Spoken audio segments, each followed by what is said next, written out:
Hello good morning. TMC knowledge में आपका स्वागत है। आइए देखते हैं सामाजिक विज्ञान के तहत आज हिस्ट्री के टेस्ट सीरीज को देखते हैं। और ये टेस्ट सीरीज जो है कि हमारा ये आज का जो हिस्ट्री का टेस्ट सीरीज होगा ये 4 और 5 यानी कि हम चौथे और 5वें टेस्ट सीरीज को आज इसी वीडियो में देखने वाले हैं। तो बारी बारी से आइए देखते हैं और इसमें बिना समय गंवाए हम टेस्ट सीरीज को शुरू करते हैं। हमने ये बार बार इसके पहले भी कहा है कि जो सामान्य अध्ययन का जो सेट है यानी कि आप हमारे प्लेलिस्ट में जा करके सामान्य अध्ययन के वीडियो पहले से ही उसके 18 जो है कि टेस्ट सीरीज अपलोड किया गया है, आप वहां से उसे जा करके देख सकते हैं। तो ये क्लास 9th और 10th के लिए हिस्ट्री का सेट है, 5वां टेस्ट सीरीज है ये पहला जो है कि चौथा है और इसके बाद 5वां टेस्ट सीरीज हम इसी वीडियो में देखेंगे। तो आइए शुरू करते हैं। पहला प्रश्न है हड़प्पा सभ्यता संबंधित है। ये पहला प्रश्न है कि हड़प्पा सभ्यता का संबंध किससे है। यानी कि हम जानते हैं कि हड़प्पा सभ्यता जो है कि एक कांस्य युगीन सभ्यता थी और यानी कि ये सिंधु सभ्यता के नाम से भी जानते हैं इसे। और नेक्स्ट प्रश्न है कि जैन परंपरा के अनुसार पहले तीर्थकर कौन थे। जैन परंपरा के पहले तीर्थकर कौन थे। तो हम जानते हैं कि जैन परंपरा के जो पहले तीर्थकर थे वो जो है कि ऋषभदेव उनका नाम था, जबकि पार्श्वनाथ जो है कि इस परंपरा के 23वें तीर्थकर हैं। और जो महावीर हैं यानी भगवान महावीर जो हुए वे जैन परंपरा के 24वें तीर्थकर हुए और अंतिम तीर्थकर हुए। श्रवणबेलागोला कहाँ पर स्थित है। ये श्रवणबेलागोला जो है कि ये कर्नाटका में स्थित हैं और इस तरीके से इसका सही जवाब हो जाएगा इसमें ऑप्शन ए। और नेक्स्ट प्रश्न है कि पंचतंत्र को किसने लिखी थी। पंचतंत्र किसके द्वारा लिखा गया है, काफ़ी प्रचलित है और कई बार आप इसको देखे होंगे। यानी कि विष्णु शर्मा के द्वारा लिखी गई ये पुस्तक है। यानी कि विष्णु शर्मा जो है कि वो गुप्त काल के विद्वान थे।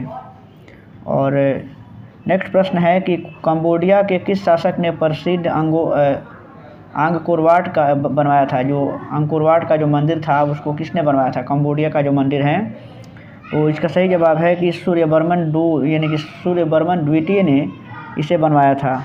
और यह जो है कि एक प्रकार का एक जो है कि विष्णु मंदिर है। और नेक्स्ट प्रश्न देखते हैं कि महमूद गजनबी के साथ भारत आने वाला प्रसिद्ध इतिहासकार कौन था। महमूद गजनबी के साथ जो प्रसिद्ध इतिहासकार आया था यानी कि 11वीं शताब्दी में भारत आया था, उसका नाम था अल-बिरूनी। और अल-बिरूनी ने किताब उल हिंद की रचना की है और इसमें तत्कालीन भारत की सामाजिक और सांस्कृतिक स्थिति की जानकारी मिलती है। 11वीं सदी का ये भारत का दर्पण भी कहा जाता है उसे। और नेक्स्ट है कि मोहम्मद गोरी ने जयचंद को किस युद्ध में पराजित किया था। मोहम्मद गोरी ने जयचंद को 1194 में जो चंदावर का युद्ध हुआ था, तो जिसमें मोहम्मद गोरी ने कनौज के जो गढ़वाल राजा थे, राजा जयचंद, उसको पराजित किया था। यानी कि ऑप्शन सी इसके लिए सही जवाब है। और नेक्स्ट है गुलाम वंश का संस्थापक कौन है। देखिए गुलाम वंश का संस्थापक यानी कि कुतुबुद्दीन ऐबक को गुलाम वंश का संस्थापक हैं। और गुलाम वंश की स्थापना जो हुई थी वो 1206 ईस्वी में हुई थी। और कुतुबुद्दीन ऐबक की जो राजधानी थी वो कहाँ थी, तो वो लाहौर में थी। और नेक्स्ट प्रश्न है कि शिवाजी की राजधानी कौन सी थी।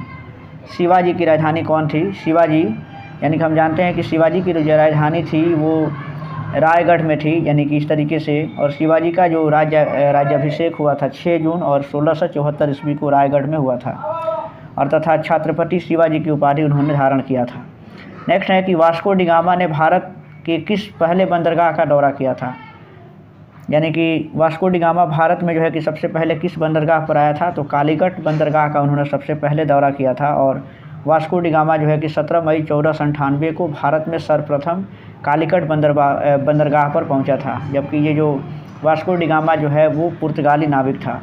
नेक्स्ट प्रश्न है कि फ्रेंच ईस्ट इंडिया कंपनी की स्थापना इस साल हुई थी। यानी कि बताना है कि फ्रेंच ईस्ट इंडिया कंपनी की स्थापना कब हुई थी। तो देखिए फ्रेंच ईस्ट इंडिया कंपनी की स्थापना हुई थी 1664 ईस्वी में। और फ्रेंच ईस्ट इंडिया कंपनी की जो स्थापना हुई थी वो फ्रांस के सम्राट यानी कि लुई 14वें के मंत्री जो कोलबर्ट थे उनके अनुरोध पर उसकी स्थापना की गई थी। और नेक्स्ट है कि प्लासी का युद्ध का मैदान जो है कि कहाँ पर स्थित है। जहाँ पर प्लासी का युद्ध हुआ था 23 जून 1757 ईस्वी में। तो ये जो है कि बंगाल राज्य के नदिया जो है कि ज़िले में भागीरथी नदी के किनारे बसा हुआ था। यानी कि ऑप्शन बी इसके लिए सही है। और 1905 में बंगाल विभाजन का आदेश किसके द्वारा जारी किया गया था। कई बार ये प्रश्न मिल चुका है। यानी कि लॉर्ड कर्जन ने बंगाल का विभाजन किया था और बाद में फिर इसे बंगाल के विभाजन को रद्द भी कर दिया गया था। नेक्स्ट है कि स्वदेशी आंदोलन की औपचारिक घोषणा कब की गई थी। स्वदेशी आंदोलन की घोषणा की गई थी 7 अगस्त 1905 को, यानी कि जब बंगाल विभाजन हुआ था तो बंगाल विभाजन के लिए जो है कि स्वदेशी आंदोलन उसके विरोध में चलाया गया था। और इस तरीके से सही जवाब इसका ऑप्शन बी है, यानी कि 7 अगस्त 1905। और नेक्स्ट प्रश्न देखते हैं। और हम जानते हैं कि बंगाल विभाजन की जो घटना, ये जो आदेश पारित किया गया था वो लॉर्ड कर्जन के द्वारा पारित किया गया था। नेक्स्ट है कि किस काल में भारत में मजदूर आंदोलन पर कम्युनिस्ट विचारधारा का प्रभाव पड़ा था। तो इसमें देखिए 1924 से लेकर के 1934 तक के जो समय था, यानी कि उसमें भारत में मजदूरों के आंदोलन पर कम्युनिस्ट विचारधारा का प्रभाव था, यानी कि ऑप्शन बी इसके लिए सही होगा। और देखिए अब इसका नेक्स्ट प्रश्न देखते हैं कि किसे भारतीय बिस्मार्क के रूप में जाना जाता है, यानी कि भारत का बिस्मार्क किसे कहा जाता है। तो सरदार वल्लभ भाई पटेल को भारत का बिस्मार्क कहा जाता है, क्योंकि भारत के एकीकरण में, यानी कि जो देशी रियासतें थी, तो देशी रियासतों को भारतीय संघ में विलय करने में सबसे महत्वपूर्ण योगदान दिया था वल्लभ भाई पटेल ने, और इस तरीके से उन्हें भारत का बिस्मार्क भी कहा जाता है। और ये कह रहा है कि निम्नलिखित पर विचार कीजिए: रॉलेट एक्ट आंदोलन, खेड़ा आंदोलन, चंपारण सत्याग्रह और अहमदाबाद मिल हड़ताल। इसको देखना है कि इसके गांधीवादी जो जितने भी जो आंदोलन थे, इसका सही कालक्रम क्या है।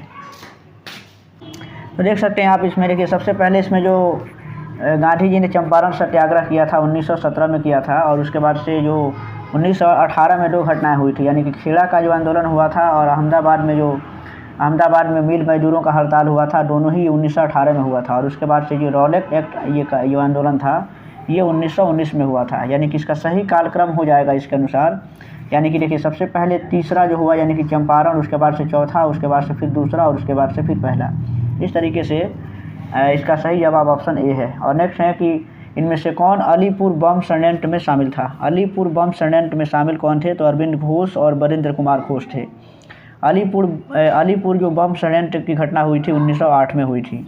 और इस तरीके से इसका सही जवाब हो जाएगा ऑप्शन, यानी कि ऑप्शन बी इसका राइट आंसर है। और नेक्स्ट है कि राष्ट्रीय कांग्रेस कार्यकारिणी समिति ने भारत छोड़ो नामक आंदोलन का अनुमोदन कहाँ पर किया था। भारत छोड़ो आंदोलन का अनुमोदन जो किया गया था वो वर्धा में किया गया था, राष्ट्रीय कार्यकारिणी की समिति के द्वारा। और इसमें अगला प्रश्न हो जाएगा कि देख लीजिए कि निम्नलिखित में से कौन जोड़ी सही है, यानी कि कौन सी जोड़ी सही है। देख लीजिए इसमें विभिन्न आपके पास ऑप्शन है, यानी कि चेम्सफोर्ड जो है कि रॉलेट एक्ट से संबंधित है, लॉर्ड रीडिंग जो है दिल्ली दरबार, और इस तरीके से और भी ऑप्शन है। आप देखिए इसमें सही जोड़ी इसमें से चुनाव करना है। तो देखिए भारत के जो वायसराय थे चेम्सफोर्ड, उनके समय में रॉलेट एक्ट पारित हुआ था। ये जोड़ी जो है कि सही है, बाकी जो है कि सही नहीं है। यानी कि नेक्स्ट प्रश्न है कि महात्मा गांधी द्वारा भारत छोड़ो आंदोलन का प्रारंभ किस वर्ष किया गया था। भारत छोड़ो आंदोलन 1982 में चलाया गया था, यानी कि 14 जुलाई और 1942 को वर्धा में कांग्रेस कार्य समिति की जो विशेष बैठक हुई थी, और जिसमें महात्मा गांधी के नेतृत्व में भारत छोड़ो आंदोलन चलाने का निर्णय लिया गया था। और इसके बाद 8 अगस्त 1942 को मुंबई के ग्वालियर टैंक से भारत छोड़ो आंदोलन का प्रारंभ किया था, और महात्मा गांधी ने और करो या मरो का नारा भी वहीं से दिया था। और नेक्स्ट प्रश्न है कि विक्रमशिला विश्वविद्यालय की स्थापना किसके द्वारा की गई थी। विक्रमशिला विश्वविद्यालय की स्थापना जो किया गया था वो धर्मपाल के द्वारा किया गया था, और धर्मपाल जो है कि पाल वंश के एक महान शासक थे। और नेक्स्ट प्रश्न है कि बुनियादी शिक्षा का विचार पहले किसने प्रस्तुत किया था। बुनियादी यानी कि जो बेसिक एजुकेशन, बेसिक जो शिक्षा है, यानी कि इसकी शुरुआत सबसे पहले कहाँ किया था। तो देखिए किसने किया था, तो महात्मा गांधी ने इसका विचार सबसे पहले प्रस्तुत किया था, और इस तरीके से ऑप्शन में नहीं है, यानी कि ऑप्शन ई इसका राइट आंसर है। और नेक्स्ट प्रश्न है शाहजहाँ के काल में कौन यूरोपीय यात्री भारत आया था। शाहजहाँ के काल में जो है कि पीटर मुंडी यूरोपीय यात्री भारत आया था, जो कि ऑप्शन में नहीं है, यानी कि इस तरीके से ऑप्शन ई होगा। और नेक्स्ट है कि 20 अगस्त 1917 के सुधारों की घोषणा को जाना जाता है। 20 अगस्त 1917 के सुधारों की घोषणा को हम किस नाम से जानते हैं, तो उसे मॉन्टेग्यू घोषणा के नाम से जाना जाता है। और 20 अगस्त को घोषणा किया गया था कि भारत में सुधार का उद्देश्य धीरे धीरे उत्तरदायी प्रदान करने के लिए किया जा रहा है, जबकि मॉन्टेग्यू जो थे वो भारत के गृह सचिव हुआ करते थे उस समय। इस तरीके से सही जवाब है ऑप्शन ए। देखिए इसका ये 96 जो प्रश्न है, यानी कि निम्नलिखित में से किसे काला, यानी कि काला पैगोडा के नाम से जाना जाता है। काला पैगोडा के नाम से किसे जाना जाता है। देखिए इसमें कोणार्क का जो सूर्य मंदिर है, यानी इसे हम काला पैगोडा के नाम से जानते हैं। और ये जो कोणार्क का जो सूर्य मंदिर है ये उड़ीसा में है। इस तरीके से सही जवाब इसका ऑप्शन सी है। और नेक्स्ट प्रश्न है कि भारतीय राष्ट्रीय कांग्रेस में राष्ट्रीय शब्द प्रभावित था। भारतीय राष्ट्रीय कांग्रेस में जो राष्ट्रीय शब्द था वो किससे प्रभावित था? तो राष्ट्रीय शब्द जो है वो ब्रिटिश शासन के विरुद्ध प्रतिक्रिया से संभावित था। यानी कि ये जो शब्द लगाया गया था ताकि भारतीयों में राष्ट्रीयता की भावना आए और इस तरीके से हम ब्रिटिश शासन के विरुद्ध अपना जो है कि प्रतिक्रिया दे सकें। इस तरीके से सही जवाब इसका ऑप्शन हो जाएगा ऑप्शन बी, यानी कि ब्रिटिश शासन के विरुद्ध प्रतिक्रिया से संबंधित था। और नेक्स्ट है कि चोल की राजधानी कहाँ थी? चोल वंश की राजधानी कहाँ हुआ करती थी? देखिए तंजौर इसके लिए सही जवाब होगा। और इसका नेक्स्ट प्रश्न है कि समुद्री मार्ग से विश्व का परिभ्रमण कर सबसे पहले किसने किया था? समुद्री मार्ग से विश्व का परिभ्रमण जो सबसे पहले किया था मैगेलन नाम था उनका। और इस तरीके से सही जवाब इसका हो जाएगा ऑप्शन यानी कि मैगेलन ऑप्शन बी है। और नेक्स्ट प्रश्न है कि स्वाधीनता के पुत्र पुत्रियां नामक संस्था स्थापित की गई थी। स्वाधीनता के पुत्र पुत्रियां की नामक जो संस्था थी यानी कि अमेरिकी स्वतंत्रता संग्राम के दौरान स्थापित की गई थी। इस तरीके से ये अमेरिका के स्वतंत्रता संग्राम से संबंधित है। और नेक्स्ट है कि प्रथम स्टेट्स में कौन आते थे? प्रथम स्टेट में कौन आते थे? तो देखिएगा इसमें पादरी वर्ग आते थे। और इस तरीके से ये जो है कि देखिए उसमें ये फ्रांस की क्रांति से है, यानी कि फ्रांस का जो समाज था वो 3 वर्गों में बटा हुआ था। इस तरीके से प्रथम ये स्टेट में जो है कि वहाँ का पादरी वर्ग आता था, जो कि इस ऑप्शन में नहीं है। और नेक्स्ट प्रश्न है कि प्रथम विश्व युद्ध में किस राष्ट्र की पराजय हुई थी? प्रथम विश्व युद्ध में किस राष्ट्र की पराजय हुई थी? देखिए जर्मनी उसमें पराजित हो गया था। और जर्मनी के साथ वर्साय की संधि जो हुई थी और जिसमें जर्मनी को बुरी तरह से अपमानित किया गया था, यानी कि एक तरीके से अपमानजनक संधि थी ये, जो 28 जून 1919 को वर्साय में हुई थी। प्रथम विश्व युद्ध जो चला था 1914 से लेकर के 1918 तक, यानी कि 4 वर्षों तक चला था। और नेक्स्ट प्रश्न देखते हैं कि नाजीवाद किसका समर्थक था?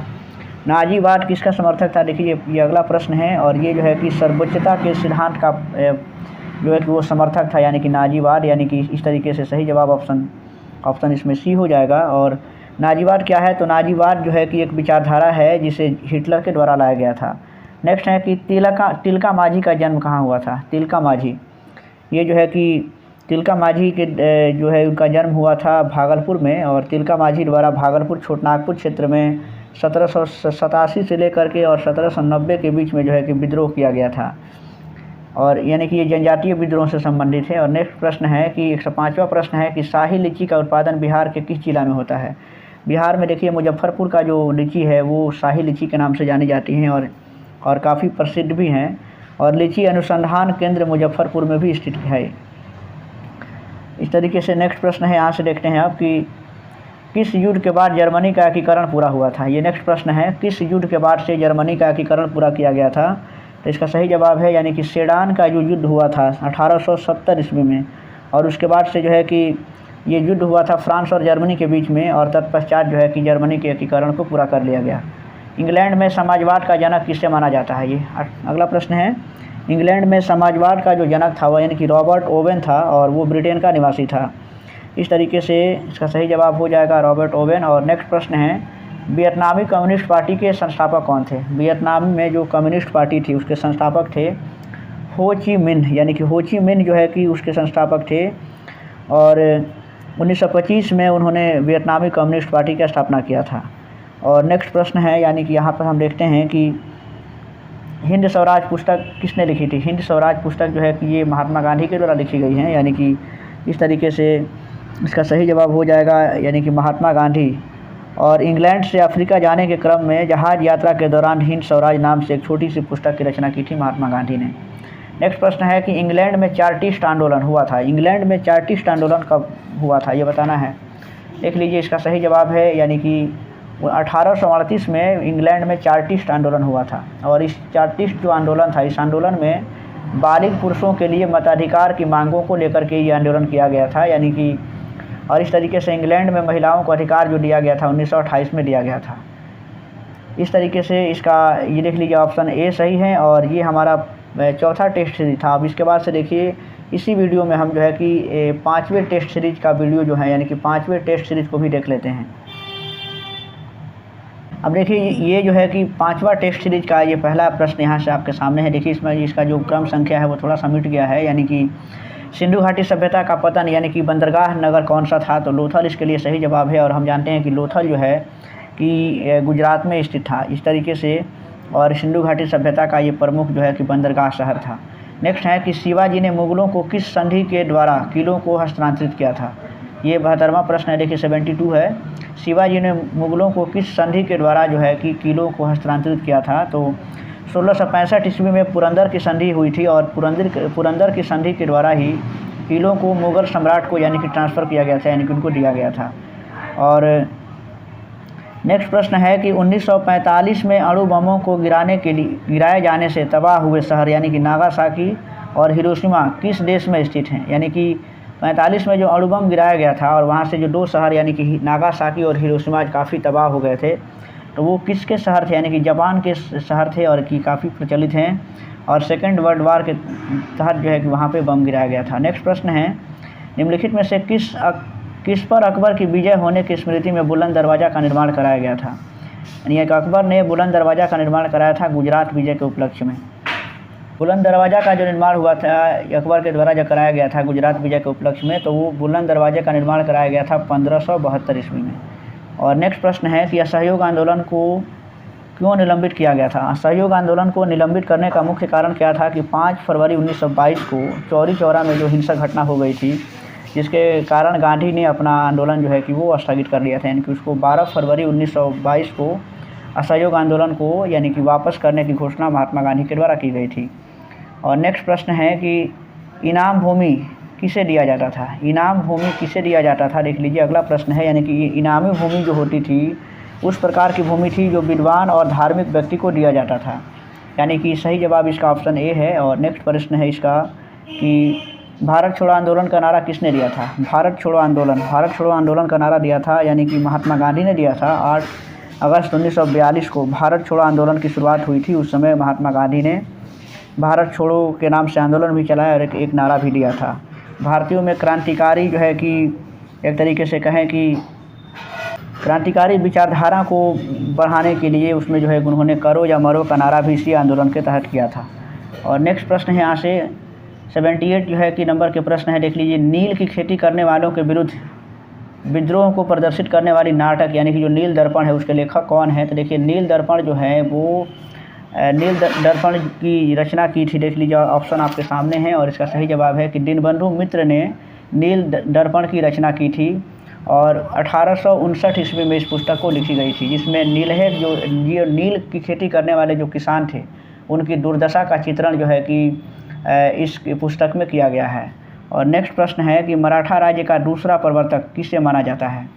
मराठा राज्य का दूसरा प्रवर्तक जो है वो माना जाता है बालाजी विश्वनाथ को, यानी कि इस तरीके से ऑप्शन इसका बी सही है। और बालाजी विश्वनाथ जो है कि एक चितपावन ब्राह्मण थे। और इस तरीके से हम नेक्स्ट प्रश्न को आप देख सकते हैं कि निम्नलिखित में से किस युद्ध से भारत में मुगल राज्य की नींव पड़ी थी? किस युद्ध से यानी कि भारत में मुगल राज्य की नींव पड़ी थी? तो पानीपत का जो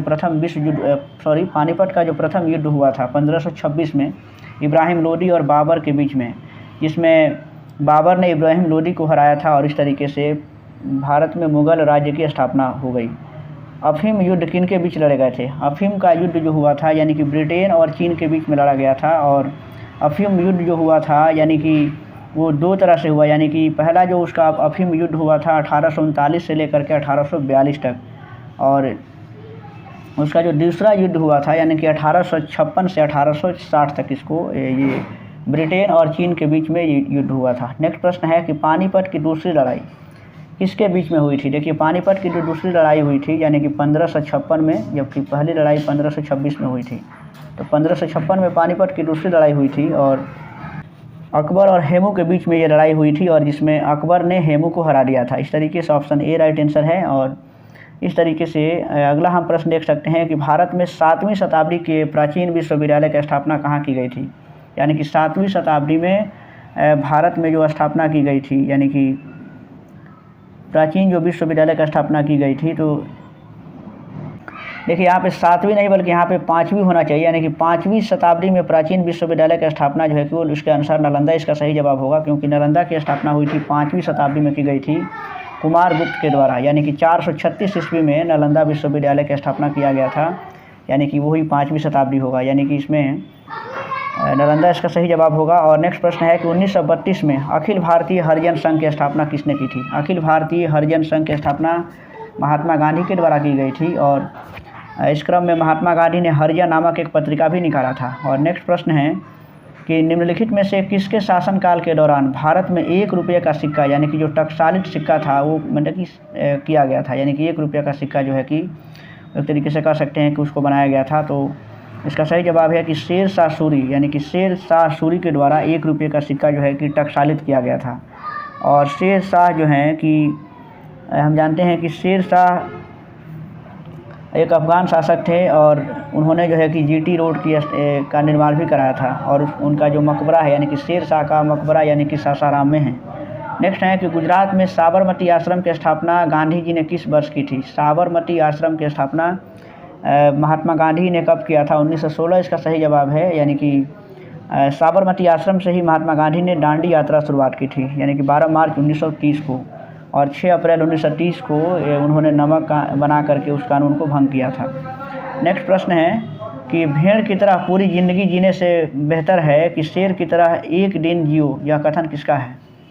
देखिएगा, ये कथन किसका है? टीपू सुल्तान ने यह कथन दिया था, यानी कि और टीपू सुल्तान 1782 में हैदर अली की मृत्यु के बाद से मैसूर राज्य का शासक बना था, और उन्होंने ये जो है कि कथन यानी कि उन्होंने ये बात कही थी। और नेक्स्ट प्रश्न है, और देखिए यहाँ से 88वां प्रश्न है कि छत्रपति शिवाजी को हराने के लिए, यानी कि देखिए नेक्स्ट प्रश्न है कि शिवाजी को हराने के लिए औरंगजेब ने निम्न में से किसको भेजा था? देखिए शिवाजी को हराने के लिए औरंगजेब ने राजा जयसिंह को भेजा था, जो कि ऑप्शन में नहीं है। इस तरीके से ऑप्शन बी इसके लिए सही जवाब होगा। और नेक्स्ट प्रश्न है कि गंधार मूर्तिकला की सर्वोत्तम कृतियाँ कब प्रकट हुई थी? गंधार मूर्तिकला यानी कि मूर्तिकला की सर्वोत्तम कृतियाँ जो हैं तो ये कुषाण काल में सामने आई थी, यानी कि ऑप्शन बी इसके लिए सही जवाब है। और अगर गंधार कला में जो गंधार मूर्तिकला में जो भी मूर्तियाँ बनाई गई थी वो विशेष करके यानी कि बुद्ध से संबंधित थी, यानी कि भगवान बुद्ध के विभिन्न जो है कि चरित्रों के विषय में या उसके आधार पर उस मूर्तियों का निर्माण कराया गया था। नेक्स्ट है कि मद्रास किस दुर्ग के साथ संबंधित है? मद्रास जो है कि सेंट जॉर्ज दुर्ग यानी कि मद्रास में अवस्थित है, इसका ऑप्शन ए सही है। और नेक्स्ट है कि पानीपत की तीसरी लड़ाई, यानी कि देखिए पानीपत के तीसरी जो लड़ाई हुई थी 1761 ईस्वी में, उसमें कह रहा है कि मराठा तोपखाने का कमांडर कौन था? उसमें जो है कि सबसे पहले तोप का इसमें जो है कि प्रयोग किया गया था। तो मराठा तोपखाने का जो कमांडर था वो इब्राहिम खान था, यानी कि सही जवाब ऑप्शन बी है। और नेक्स्ट प्रश्न है, यानी कि जो तीसरी लड़ाई हुई थी पानीपत की मराठा और अफगानों के बीच में हुई थी, और इस तरीके से नेक्स्ट प्रश्न है कि पुस्तक यानी कि जो सत्यार्थ प्रकाश पुस्तक है वो किसके द्वारा लिखी गई थी? तो देखिए स्वामी दयानंद ने इस पुस्तक को लिखा था, और स्वामी दयानंद ने 1875 ईस्वी में आर्य समाज की स्थापना भी की थी, और 1875 ईस्वी में ही सत्यार्थ प्रकाश नामक पुस्तक की भी रचना उन्होंने किया था। उन्होंने जो है कि एक अपना बहुत ही प्रसिद्ध नारा दिया था, यानी कि वेदों की ओर लौटो, क्योंकि हम जानते हैं कि स्वामी दयानंद जो है कि वो वैदिक धर्म के प्रचार प्रसार करते थे घूम घूम करके, और इस तरीके से। नेक्स्ट प्रश्न है कि कुतुबनुमा यानी कि कंपास का व्यवहार यूरोप वालों ने किससे सीखा था? कंपास का जो है कि व्यवहार करना यूरोप वालों ने सीखा था, यानी कि अरबों से सीखा था। और इस तरीके से एक तरह से एक दिशा सूचक यंत्र था, जिससे जो है कि दिशा के ज्ञान में वृद्धि हुआ, और जिसके कारण ही जो है कि ये यात्राओं का अभियान शुरू हुआ था, और विभिन्न जो है कि समुद्री मार्गों से लोग यात्रा करते थे। अमेरिकी उपनिवेशों का सेनापति कौन था? अमेरिकी उपनिवेशों का सेनापति कौन था? तो सही जवाब इसका है जॉर्ज वाशिंगटन, इसका सही जवाब होगा। और अमेरिकी जो है कि 13 उपनिवेश पर जो है कि ब्रिटेन का अधिकार था, यानी कि अमेरिका के 13 उपनिवेशों पर ब्रिटेन जो है कि राज करता था। और नेक्स्ट प्रश्न है कि बास्टिल का पतन किस दिन हुआ था? बास्टिल का पतन किस दिन हुआ था? 14 जुलाई 1789 को, यानी कि जब फ्रांस में क्रांति हुई थी उस समय जो है कि बास्टिल का पतन हो गया, और उस समय फ्रांस का जो राजा था लुई 16वां जो है कि फ्रांस का राजा था। और नेक्स्ट प्रश्न है कि 1917 में विश्व युद्ध से अलग होने वाला राष्ट्र कौन था? 1917 में विश्व युद्ध से अलग होने वाला राष्ट्र जो था, यानी कि सोवियत संघ जो है कि वो प्रथम विश्व युद्ध से अलग हो गया था। और नेक्स्ट प्रश्न है कि हिटलर का जन्म हिटलर का जन्म हुआ था? हिटलर का जन्म कहाँ हुआ था? यानी कि हिटलर का जन्म हुआ था 1889 में। 20 अप्रैल 1889 को हिटलर का जन्म हुआ था, यानी कि ऑस्ट्रिया में इसका सही जवाब है। राष्ट्रसंघ की स्थापना किस उद्देश्य से की गई थी? राष्ट्रसंघ की स्थापना किस उद्देश्य से की गई थी? देखिए, राष्ट्रसंघ की जो स्थापना है वो यानी कि भविष्य में होने वाले विश्व युद्धों को रोकने के लिए भी की गई थी। और इस तरीके से ऑप्शन ए इसके लिए राइट आंसर है। और 1945 राष्ट्रसंघ है यहाँ पे, तो राष्ट्रसंघ जब पूछेगा तो हम 1920 यानी कि जवाब देंगे, जबकि संयुक्त राष्ट्रसंघ की स्थापना 1945 को की गई थी। और इसमें का अगला प्रश्न आप देखते हैं, यानी कि अब नेक्स्ट प्रश्न है कि खूब गेहूँ उपजाओ, गेहूँ ही हमें जंग जिताएगा, यह किसने कहा था? देख लीजिए। और ये कथन जो है कि वुडरो विल्सन का है, यानी कि वुडरो विल्सन प्रथम विश्व युद्ध के समय यूएसए के राष्ट्रपति थे और उन्होंने जो है कि ये कथन बोला था। नेक्स्ट प्रश्न है कि यूरोप का मरीज किसे कहा जाता है? यानी कि यूरोप का मरीज कहते हैं तुर्की को। और इस तरीके से सही जवाब इसका ऑप्शन सी है। और नेक्स्ट है कि लाल कुर्ती की टुकड़ी का गठन किसने किया था? लाल कुर्ती की टुकड़ी का गठन किया था गैरीबाल्डी ने। और गैरीबाल्डी को इटली के एकीकरण का तलवार भी कहा गया है, यानी कि ऑप्शन ए राइट आंसर है। और नेक्स्ट है कि चार्टिस्ट आंदोलन कहाँ हुआ था? चार्टिस्ट आंदोलन जो हुआ था यानी कि 1838 में हुआ था और ये ब्रिटेन में हुआ था। नेक्स्ट प्रश्न है कंबोडियो यानी कि फ्रांस का सुरक्षित राज्य किस वर्ष बना था? यानी कि 1863 में ये एक सुरक्षित राज्य बना था, यानी कि किसका? फ्रांस का। इस तरीके से सही जवाब है। और नेक्स्ट प्रश्न है कि गांधी जी ने नमक कानून किस तिथि को भंग किया था? गांधी जी ने जो नमक कानून भंग किया था यानी कि 6 अप्रैल 1930 को उन्होंने जो है कि डांडी तट पे नमक बना करके और इस कानून को यानी कि इस आंदोलन को ख़त्म कर दिया था, यानी कि नमक कानून को भंग किया था। देखिए, फ्लाइंग शटल मशीन का निर्माण किसने किया था? तो देखिए, ये मशीन का निर्माण किया था जॉन के ने, यानी कि सही जवाब इसका है ऑप्शन ए। और 1773 ईस्वी में इसका आविष्कार हुआ था, यानी कि 1773। नेक्स्ट है कि वयस्क मताधिकार की व्यवस्था इंग्लैंड में किस वर्ष की गई थी? वयस्क मताधिकार की व्यवस्था इंग्लैंड में 1928 में की गई थी, यानी कि सही जवाब ऑप्शन ए बी है। और नेक्स्ट प्रश्न है कि वह कौन सा पहला भारतीय राजा था जिसने मोहम्मद गोरी को हराया था? मोहम्मद गोरी को हराने वाला जो पहला जो शासक था, यानी कि गुजरात का जो सोलंकी शासक यानी कि मूलराज द्वितीय थे, वो पहले भारतीय राजा थे जिसने मोहम्मद गोरी को हराया था, जो कि ऑप्शन में नहीं है, यानी कि आप नाम याद रख सकते हैं।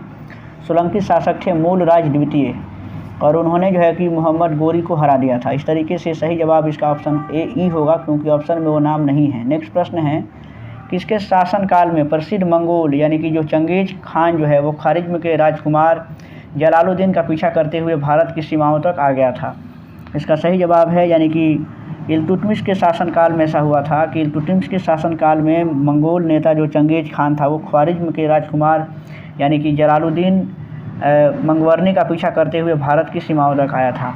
तो इस तरीके से ऑप्शन इसका है ऑप्शन ई, यानी कि उपयुक्त में से कोई नहीं। और इसमें का देखिए, हम नेक्स्ट प्रश्न देखते हैं कि 1565 में कौन सा प्रसिद्ध युद्ध लड़ा गया था? 1565 में बताना है कि 1565 में कौन सा युद्ध हुआ था। तो देखिए, इसका सही जवाब है कि तालीकोटा का प्रसिद्ध युद्ध हुआ था। बहमनी राज्यों के संयुक्त सेनाओं ने यानी कि विजयनगर को इसमें पराजित किया था। इस तरीके से सही जवाब ऑप्शन सी है। और नेक्स्ट प्रश्न है और आज का आखिरी प्रश्न है सेट 5 का भी, ये देख लीजिए कि काकोरी षड्यंत्र अभियोग में निम्नलिखित में से किसको फांसी नहीं दी गई थी? यानी कि काकोरी षड्यंत्र के तहत जो है खुदीराम बोस को फांसी नहीं दी गई थी, जबकि हम जानते हैं कि जो काकोरी कांड हुआ था 9 अगस्त 1925 को हुआ था, लेकिन अब इसका नाम बदल दिया गया है और अब इसका नाम जो है कि काकोरी ट्रेन एक्शन कर दिया गया है। तो इस तरीके से आपने देखा कि सेट 4 और सेट 5 में हमने देखा आज कुल जो है कि 40 और 40 यानी कि दोनों सेट मिला करके आज के ये 80 प्रश्न हैं। बहुत ही शानदार प्रश्न हैं, आप इसे ज़रूर देखिएगा। वीडियो को लाइक कीजिए, शेयर कीजिए और चैनल पर नए हैं तो आप इसे सब्सक्राइब भी कर लीजिए।